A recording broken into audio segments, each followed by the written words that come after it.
Olá pessoal, meu nome é Navelogic e hoje estamos com um desafio nas mãos.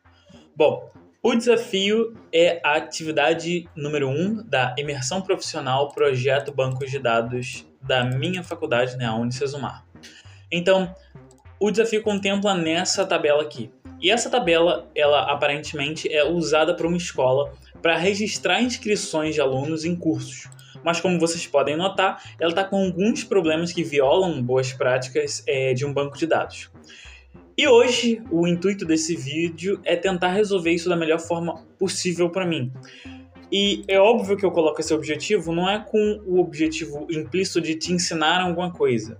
Até porque eu sou um estudante de análise e desenvolvimento de sistema e estagiário. Longe de mim ter propriedade de fala ou ter essa presunção de te ensinar alguma coisa. O ponto aqui é tentar aplicar o que eu estou andando estudando, o que eu ando estudando, para resolver um desafio. E bom, o desafio é o seguinte: realizar o processo completo de normalização dessa tabela até a segunda forma normal, apresentar o modelo relacional em cada etapa, indicando quais problemas foram resolvidos, e, para cada nova tabela, identificar a chave primária e, se necessário, as chaves estrangeiras.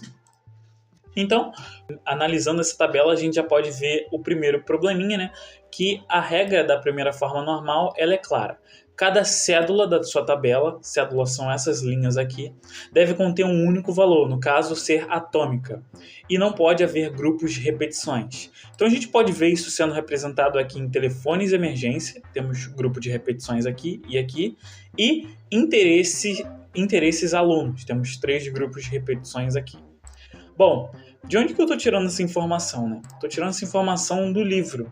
O livro diz: o principal requisito da primeira forma normal é que cada tabela contenha dados atômicos, ou seja, que cada coluna armazene valor em cada linha. Então, a partir disso que a gente tem essa informação. E bom,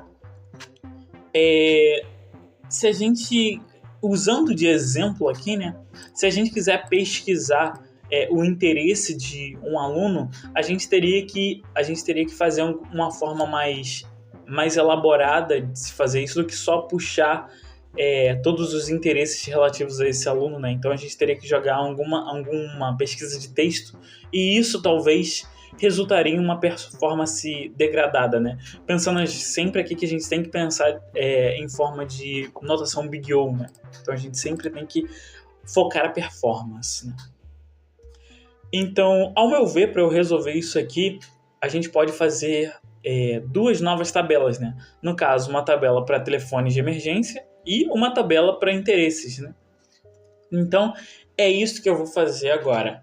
Vou abrir o RAID aqui e vou começar a escrever em SQL, no caso MySQL, e eu vou passar o tempo para isso não ficar tão longo, para o vídeo não ficar tão longo, e caso eu queira falar alguma coisa, ou eu corto ou no final eu falo. Bom, enfim, vamos nessa.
Bom, como vocês podem ver aqui, eu terminei e uma breve anotação aqui.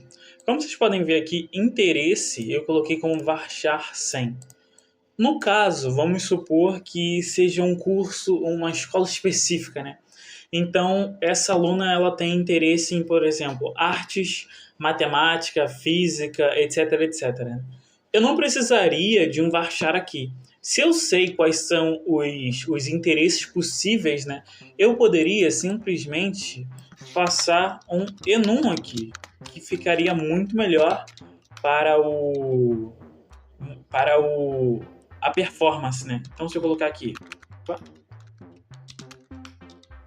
arte, sem acentos, tá bom?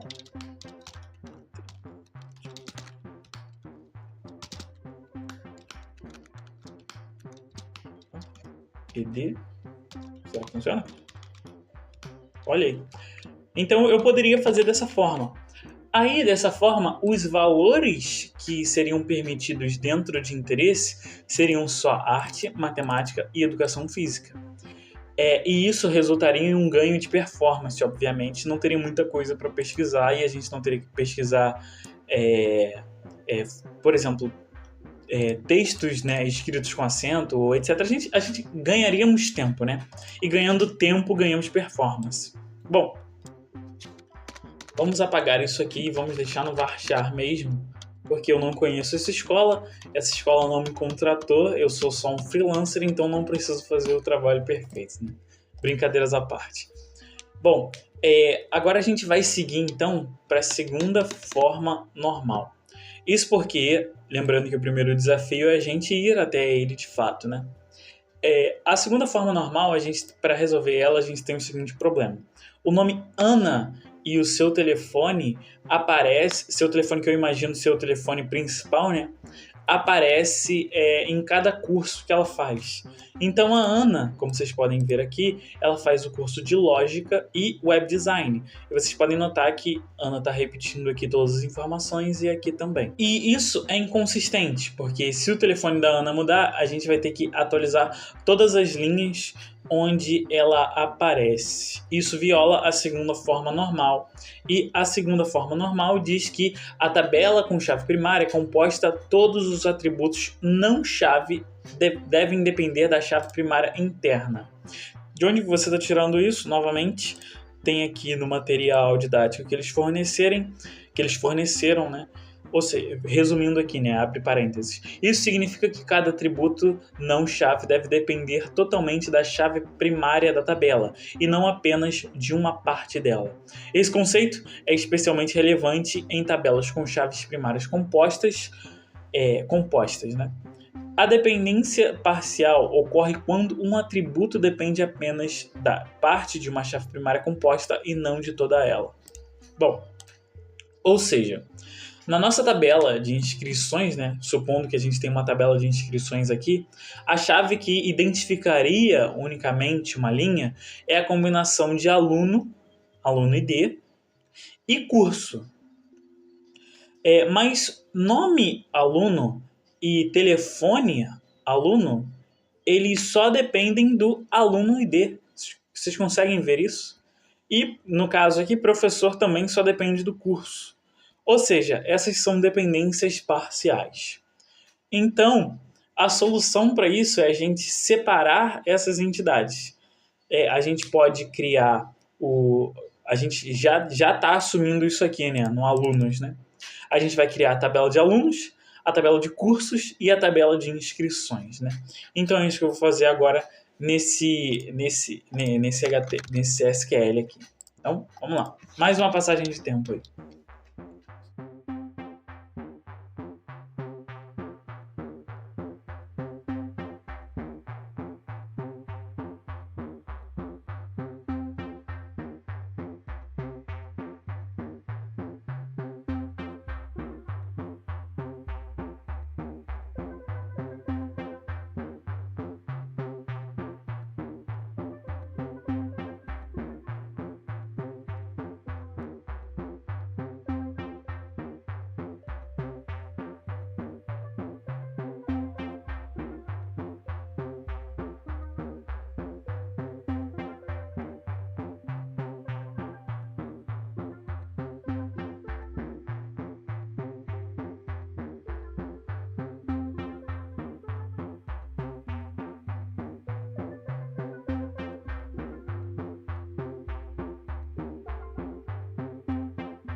Ok.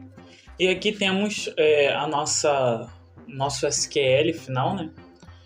Mantendo os que a gente já tinha feito antes, né? No caso, a tabela de interesse, a tabela de telefone e emergência.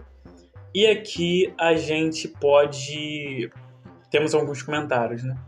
Primeiro, eu criei a Alunos TB, a gente já tinha assumido a tabela de alunos, né? A gente já tinha assumido a existência dela, tanto em interesse quanto em telefone de emergência. Eu li o enunciado antes e sabia que precisaríamos dela.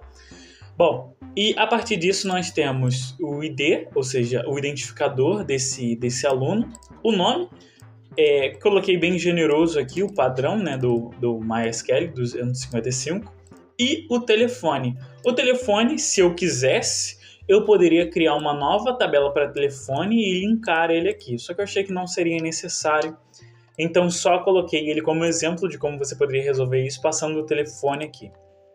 Bom, e aí temos os cursos, né? A tabela de cursos. Mesma coisa, tem um identificador, tem um nome, e aqui novamente a gente volta ao ponto do enum. Poderíamos colocar um enum aqui caso a gente quisesse valores específicos de cada curso. Então, pressuponha que essa tabela aqui seja de uma universidade e teríamos uma relação de todos os cursos que tem na sua universidade e estaríamos passando isso para um SQL, né? Então a gente saberia todos os cursos que tem nessa tabela. E caso a gente quisesse criar um novo curso, seria só dar um update. Bom, mas no caso eu não segui por esse caminho, né, novamente. Eu fui bem simples aqui, mas eu adicionei aqui em unique, um unique, né, que só permite que um valor seja idêntico, que só exista um valor né? Então no caso se tiver matemática, então não pode haver outro, né? Só pode haver um, no caso, porque ele tem que ser único. E o professor eu coloquei até uma anotação aqui, mas não é necessário, é porque ele pode também ser uma tabela, ou seja, o professor ele pode ser uma tabela como um alunos, por exemplo. Poderia fazer a mesma coisa, só que mais uma vez, presumindo a simplificação, e eu só quero resolver os desafios propostos, eu não fiz isso, mas eu poderia fazer.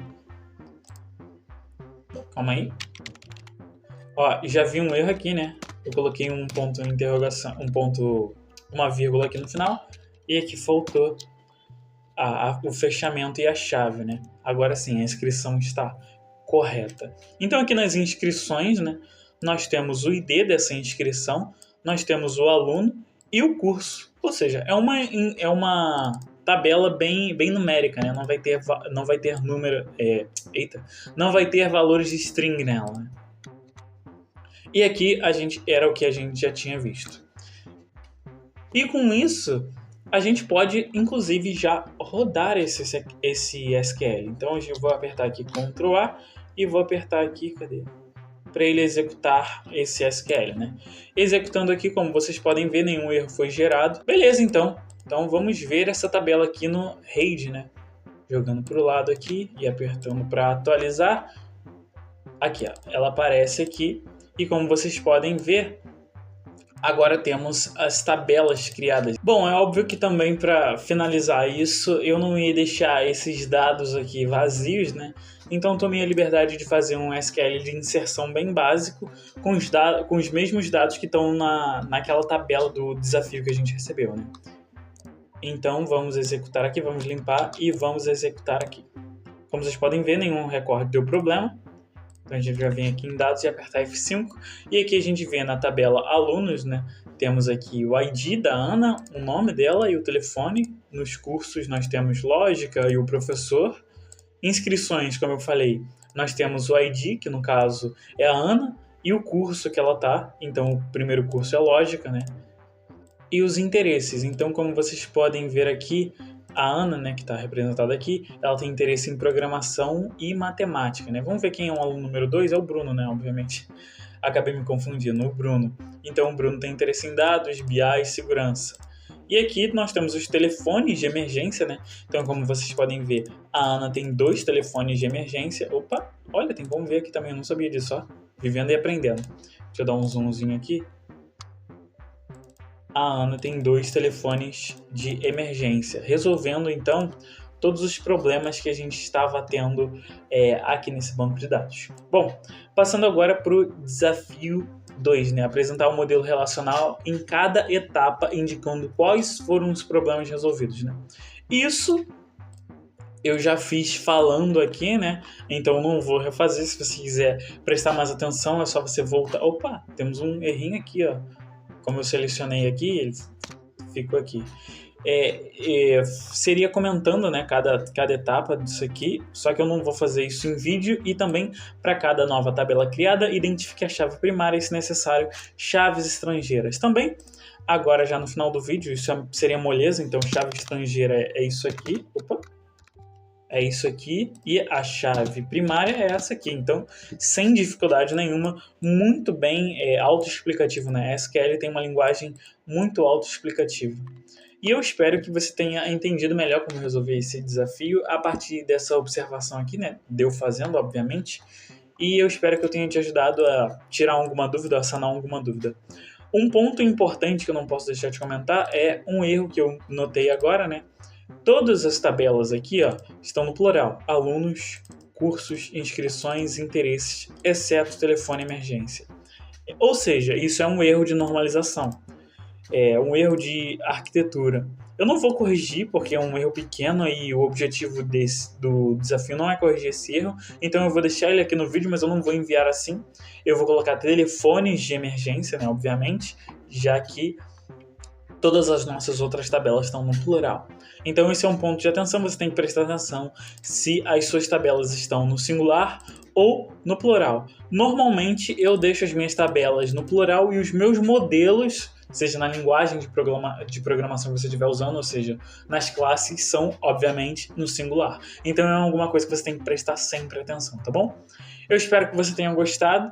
Só recapitulando aqui, a gente eliminou a redundância dos dados, a gente garantiu a integridade desse banco de dados e aumentamos a eficiência dele. Talvez não quanto poderíamos, né? Lembrando, professor, lembrando interesses, né? Não quanto poderíamos melhorar, mas é o que eu quis fazer.